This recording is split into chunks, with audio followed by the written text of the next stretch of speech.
ونستعين ونستغفر ونؤمن به ونتوكل عليه ونعوذ بالله من شرور أنفسنا ومن سيئات أعمالنا من يهده الله فلا مضل له ومن يضلل فلا هادي له ونشهد أن لا إله إلا الله وحده لا شريك له ونشهد أن سيدنا وسندنا ومولانا محمدا عبده ورسوله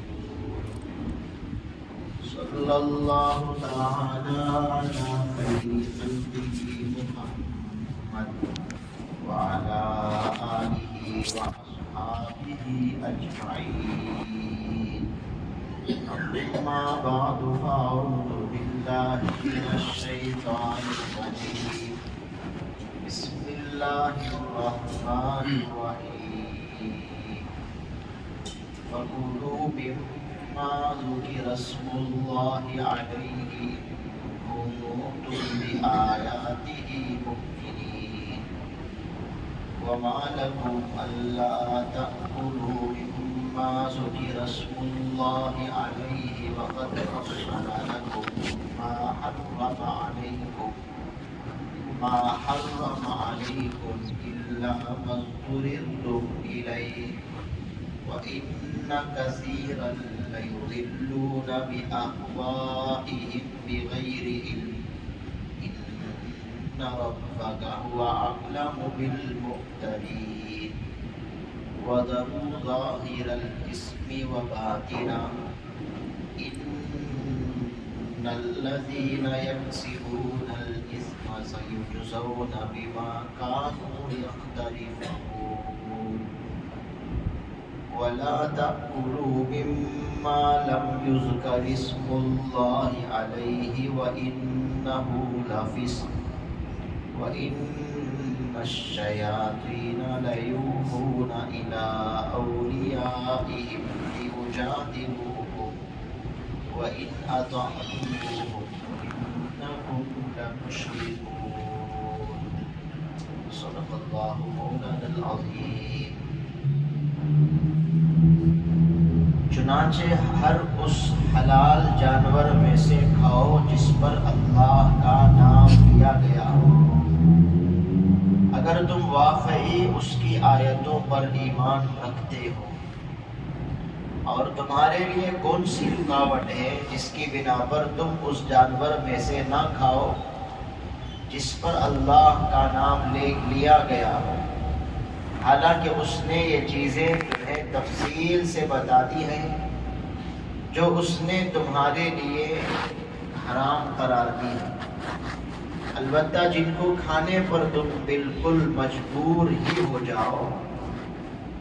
اور بہت سے لوگ کسی علم کی بنیاد پر نہیں بلکہ صرف اپنی خواہشات کی بنیاد پر لوگوں کو گمراہ کرتے ہیں.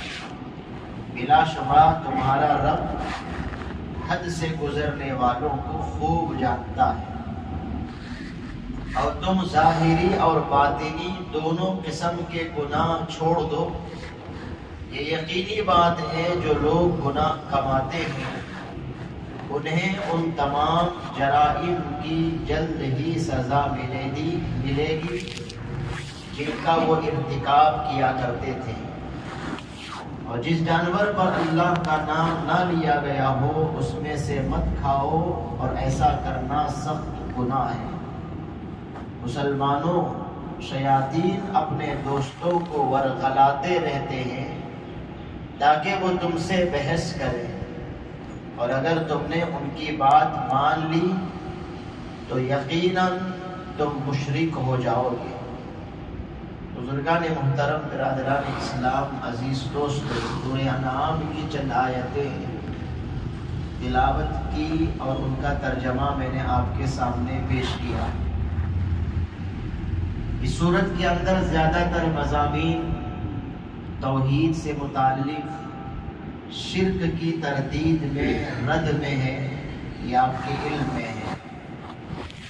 یہ جو آیتیں میں نے تلاوت کی جس میں کیا کھانا چاہیے اور کیا نہیں کھانا چاہیے، کس جانور میں سے کھا سکتے ہیں اور کون سا جانور حرام ہے، اس کا ایک ضابطہ اللہ نے بیان کیا، ایک رول اللہ نے بیان کیا، قاعدہ اللہ نے بیان کیا۔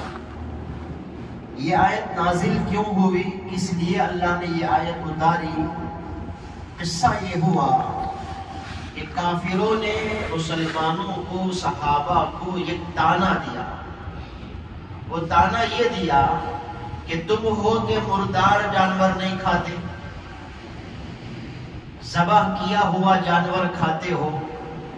تعجب ہے، وہ جانور مردار جسے اللہ نے مارا وہ تو نہیں کھاتے، جسے تم خود مارتے ہو اسے کھا جاتے ہو۔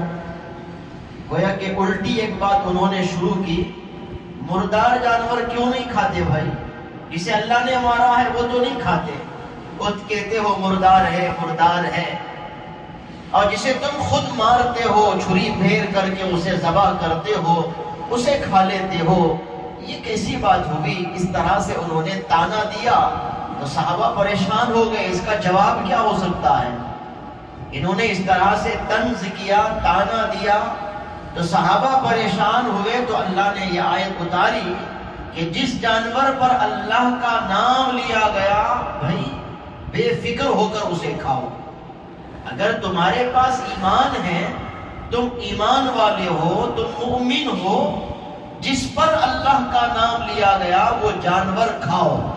کون کیا کہتا ہے، کون کیا طعنہ مارتا ہے، کون کیا طنز کرتا ہے، وہ دیکھنے کی تمہیں ضرورت نہیں ہے۔ پھر اللہ نے سوال کے انداز میں پوچھا، بھئی کیا ہوا تمہیں، کیوں نہیں کھاؤ گے؟ جبکہ اللہ نے خود حلال کیا نا اسے، وہ جانور جسے ذبح کیا گیا اس جانور کو اللہ نے حلال کیا ہے۔ جب اللہ نے تفصیل سے ایک مسئلہ بتلا دیا، وہ جانور جسے ذبح کیا گیا، بسم اللہ کہہ کر ذبح کیا گیا، وہ حلال ہے، جب اللہ نے یہ مسئلہ بیان کر دیا تو تمہیں پریشان ہونے کی کیا ضرورت ہے؟ کیوں نہیں کھاؤ گے؟ مگر وہ جانور جو حرام ہے وہ تو ہر حال میں نہیں کھانا ہے۔ مردار جانور کو اللہ نے حرام کیا ہے، ذبح والے جانور کو اللہ نے حلال کیا ہے، یہ ضابطہ ہے۔ اس ضابطے کی روشنی میں عمل کرو، کون کیا کہتا ہے، کون کیا طعنہ مارتا ہے وہ مت دیکھو، یہ اللہ کا ضابطہ ہے۔ مردار جانور حرام، جسے ذبح کیا گیا اللہ کے نام پر ذبح کیا گیا وہ حلال، بس اس کے پیچھے چلو۔ ہاں مجبوری کی بات اور ہے، اگر کوئی کسی کو کھانے کو کچھ نہیں ملے سوائے مردار کے، کوئی جانور نہیں ہے، بھوک کی وجہ سے جان نکلنے کو قریب ہے، وہاں اللہ نے اجازت دی، مردار جانور بھی کھا سکتے ہیں، الا مضطررتم الیہ، مگر یہ کہ کوئی مجبوری آ جائے، مجبوری کا مطلب یہی سمجھنا ہے کہ جان نکلنے کے قریب آ جائے، کھانے کو کچھ نہیں ہے، وہاں صرف ایک مردہ مرغی پڑی ہوئی ہے، اسے پکا کر کھا سکتے ہیں، لیکن کب جان نکلنے کی حالت ہو جائے، حلال کوئی کھانا موجود نہ ہو تو، ورنہ ضابطہ یہ ہے جس پر اللہ کا نام لیا گیا اسے کھاؤ، اور جو حرام ہے اسے مت کھاؤ، یہ ہمارا ضابطہ ہے، ہم نے کھول کر تفصیل سے بیان کر دیا۔ وَقَدْ فَصَّلَ لَكُمْ، اور یہ لوگ گمراہ کرنے والی بات کریں گے، ورخلانے والی بات کریں گے، تمہیں شک میں ڈالنے کے لیے کچھ کہیں گے۔ اللہ جانتا ہے بھائی کون حد سے بڑھ رہا ہے، کون بے اصولی کی بات کر رہا ہے، کون حد کو پھلانگ رہا ہے، وہ اللہ جانتا ہے۔ ان ربک هو اعلم بالمعتدین۔ آگے اللہ تعالیٰ نے فرمایا اصل گناہ چاہے ظاہری گناہ ہو یا باطنی گناہ ہو، وہ گناہ چھوڑ کر کے زندگی گزارو۔ کھانے کے مسئلے میں اللہ نے ضابطہ بتلا دیا، اس کے پیچھے چلو، لیکن یہ چیز ہے وَذَرُوا ظَاهِرَ الْإِثْمِ وَبَاطِنَهُ، ظاہری گناہ بھی چھوڑ دو، باطنی گناہ بھی چھوڑ دو، اس طرح سے زندگی گزارو۔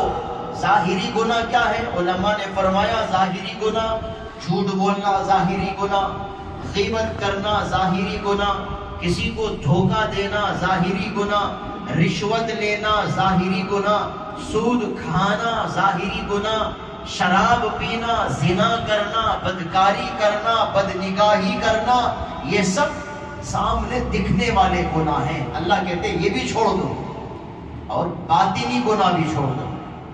باطنی گناہ کیا ہے؟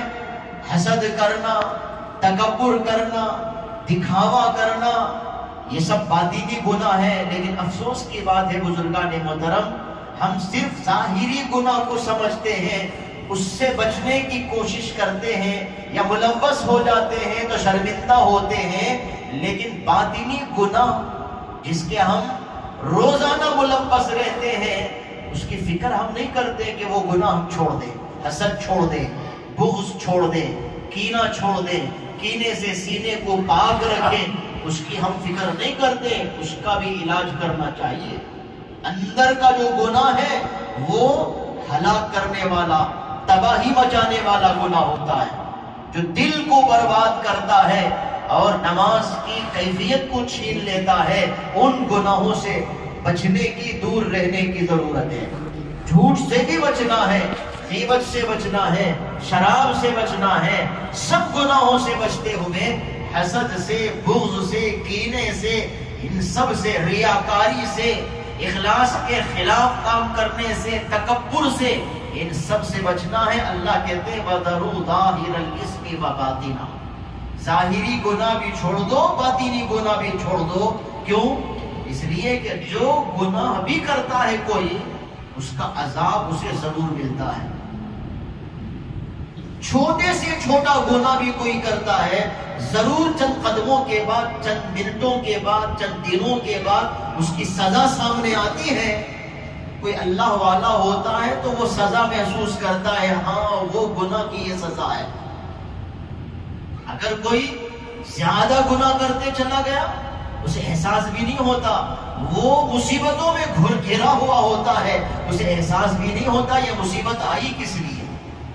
اس لیے ذرا ہم بیٹھ کر سوچیں، اگر ہم مصیبت میں گرفتار ہیں تو سوچیں بیٹھ کر کون سا گناہ ہے جس کی وجہ سے یہ مصیبت آئی، فوراً توبہ کریں تاکہ وہ مصیبت ٹل جائے۔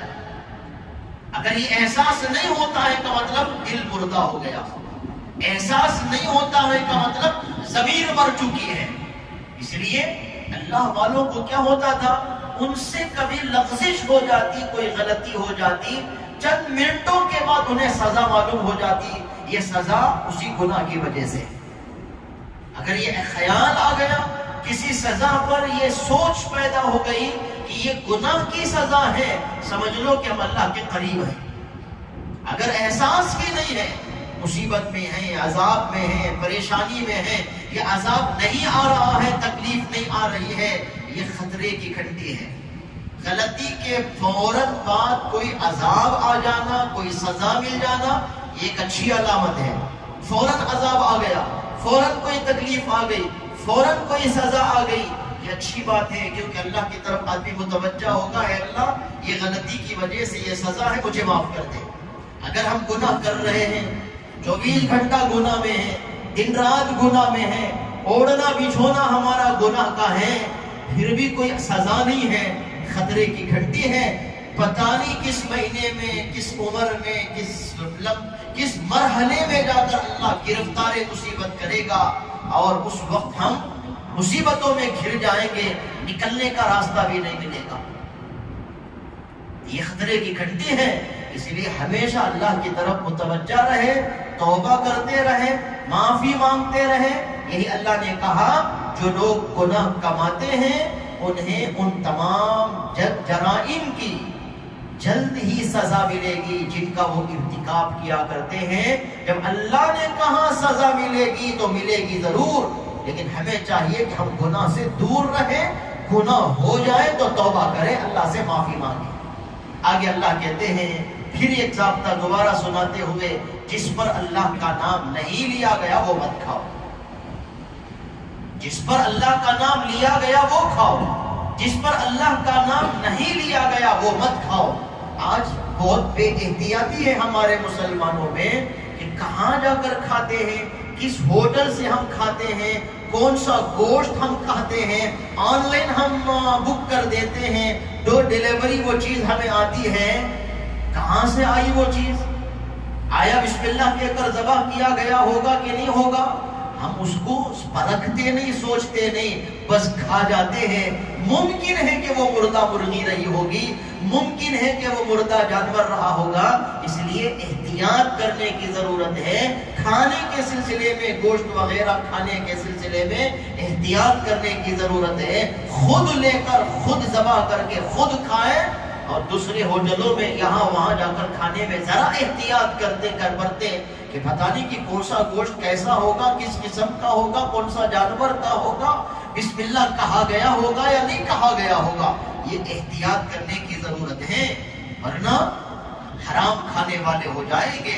اللہ آگے فرماتے ہیں بے شک یہ شیطان جو ہے نا، یہ ورخلانے کا کام کرتا ہے تاکہ پھوٹ ڈالے، لڑائی پیدا کرے، اور اگر کوئی ان کی اطاعت کر لے گا، ان کی باتوں کو مان لے گا، تو وہ شرک کرنے والوں میں ہو جائے گا۔ یہ اللہ نے مکمل ضابطہ بیان کیا کہ جس پر اللہ کا نام لیا گیا وہ حلال، جس پر اللہ کا نام نہیں لیا گیا وہ حرام۔ اب یہاں ایک مسئلہ سمجھیں، اگر کوئی جانور کو ذبح کرتے وقت بسم اللہ پڑھنا بھول جائے، بھول کر اگر کوئی ذبح کر دے بغیر بسم اللہ کے، امام اعظم ابو حنیفہ علیہ رحمہ کے نزدیک وہ حلال ہے۔ کوئی جان بوجھ کر اگر کوئی بسم اللہ چھوڑتا ہے، معلوم ہو کر چھوڑتا ہے، یاد آنے کے باوجود بھی بسم اللہ نہیں پڑھتا ہے، تب تو وہ حرام ہے۔ بھول گیا، اچانک جانور سامنے آیا، ذبح کر دیا، ذبح کرنے کے بعد یاد آیا ارے میں بسم اللہ پڑھنا بھول گیا، تو امام اعظم علیہ رحمہ فرماتے ہیں بھول کر اگر کوئی بسم اللہ چھوڑتا ہے، وہ جانور بھی امام اعظم ابو حنیفہ علیہ رحمہ اسے حلال کہتے ہیں۔ دعا کرے اللہ تعالی ہمیں کہی ہوئی باتوں پر، سنی ہوئی باتوں پر عمل کی توفیق نصیب فرمائے۔ وآخر دعوانا الحمدللہ رب العالمین۔ لک الحمد یا اللہ، اللہم صلی علی سیدنا مولانا محمد وبارک وسلم علیہ۔ ربنا آتنا فی الدنیا حسنۃ وفی الآخرۃ حسنۃ وقنا عذاب النار۔ یا احد الصمد الذی لم یلد ولم یولد ولم یکن له کفوا احد۔ سبحان ربک رب العزة عما یصفون وسلام علی المرسلین والحمد للہ رب العالمین۔